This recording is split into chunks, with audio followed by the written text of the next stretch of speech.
Mitch Transformers 96 here, another video review, this time with Pirates of the Caribbean on Stranger Tides Gunner. Okay, so to start off my video, my new thing I'm doing, the day that I'm filming this is right there, and the day that I'm posting this is right there. So there you go, just to know how long ago I made this video and when I'm finally getting around to posting it. So here you go, so this is stuff that I found a couple days ago at a Walmart, and this is my video review for Gunner, and so very cool. He's from the second wave of Pirates of the Caribbean on Stranger Tides figures, 3/4 inch figures, and I'm just really happy to get him. If I'm not mistaken, I'm almost 100% sure that he is part of Blackbeard's crew, and I like the villains, and Blackbeard's the villain, so I like to get the villain and his crew. I have already gone and reviewed Blackbeard, so very nice. So now I have Gunner to go on with his crew, and the zombie to go along with his crew as well. So very cool. Yes, I found the two in the back a couple days ago at a Walmart, and I'm reviewing them now. So very cool. So this is for Gunner though, and so yeah. So here you go. So for Gunner, he is the Build-A-Figure from the 6-inch line as well, which is very strange because he's not very much a main character. At least I think the movie hasn't come out yet. He's just a crew member, if I'm not mistaken. I think he's like Blackbeard's like right-hand man though. But other than that, he's not very important, which is why I don't know why they made the 6-inch Build-A-Figure. But who knows? I have no plans on getting the 6-inch Build-A-Figure. I don't have any of the Pirates of the Caribbean 6-inch toys. I'm much more interested in Dreams of 1/4 inch. So here you go. So here is Gunner. Okay, so here he is, looking very cool, detailed, very nicely articulated, okay, for Pirates of the Caribbean, you know, it's pretty good articulation, but comparing it to, like, Marvel, you know, it's nothing. So yeah, accessories are pretty decent, so yeah, so here you go. So first, detailing is great. As you can see, this band on his arm is black with some red, like, highlights in it, which look great. This kind of, like, belt that goes across his body is kind of soft rubber plastic and isn't really attached. It's attached down to here, which is attached to his body, but this isn't really. It's got a bone there, and it's just very nice, very highly detailed.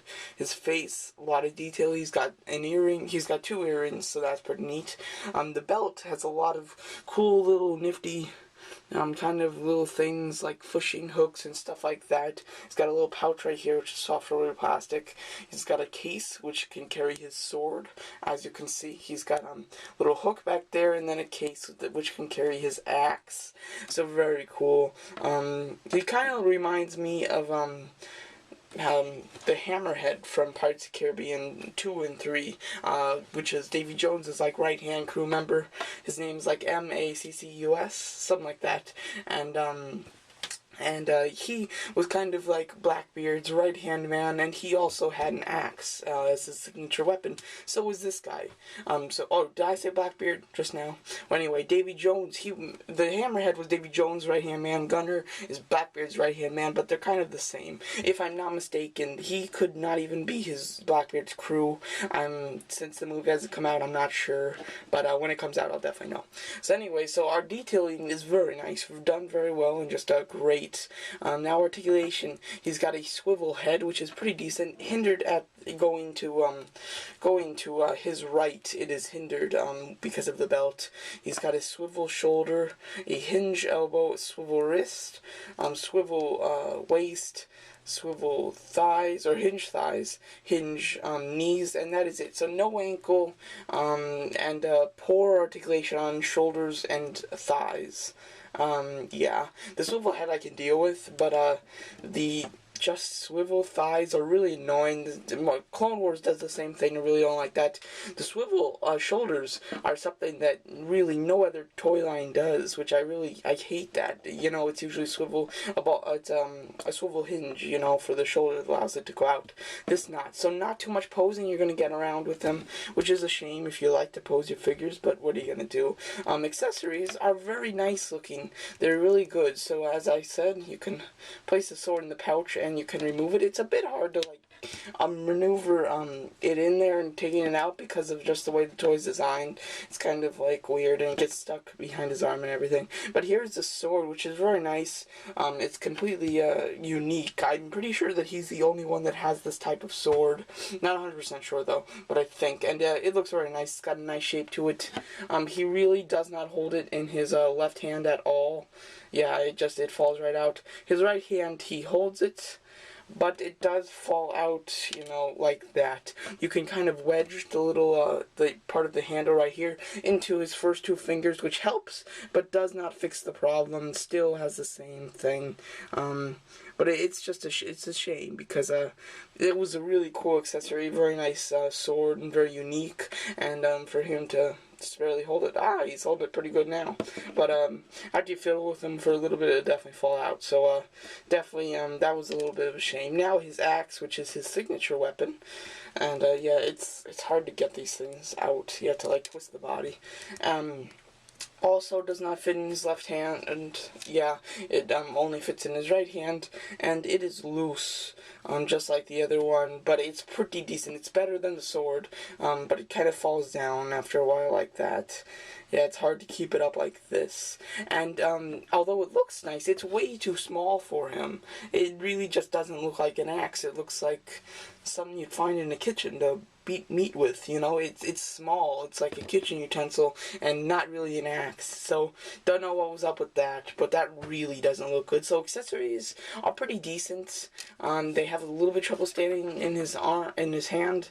One is great in great proportion. The other is not too good in proportion with the figure. So that is a shame. I do like how they have cases for both of them on his thighs, so that is one big plus. I really do like that. And now it is time for his feature, which all Pirates of the Caribbean on Stranger Tide figures have. And let me just shut off the light. You use a little treasure chest that he comes with, and there you go. So as you can see, he's got some markings on his face, which look very cool, and marking on his chest. It's much clearer in real life. On the camera, it's harder to see it. It kind of just gives you an outline in the camera, but in real life, you can really see it in detail. And it does look very cool. I do like the features for him. Let's see if you can see it any better, like that. So yeah, pretty cool. Very interesting and nice, and just pretty good. So here is how he looks on the back here.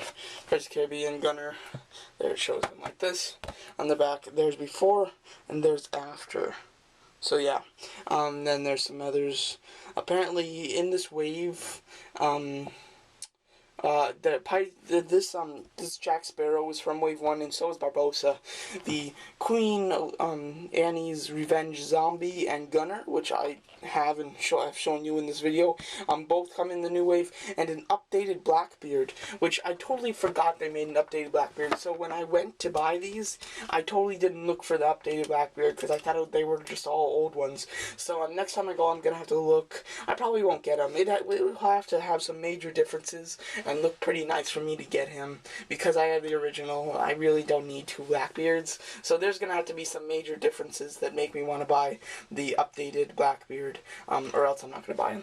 So there you go. So a pretty decent figure. I mean, he's decent articulation for Pirates of the Caribbean. He's perfect on articulation. This is how they articulate all of their Pirates of the Caribbean figures from the new Stranger Tides wave. So nothing wrong there compared to the rest of the wave. Paint's very nice. There seems to be no smudging too much, really, or just at all. It looks pretty good.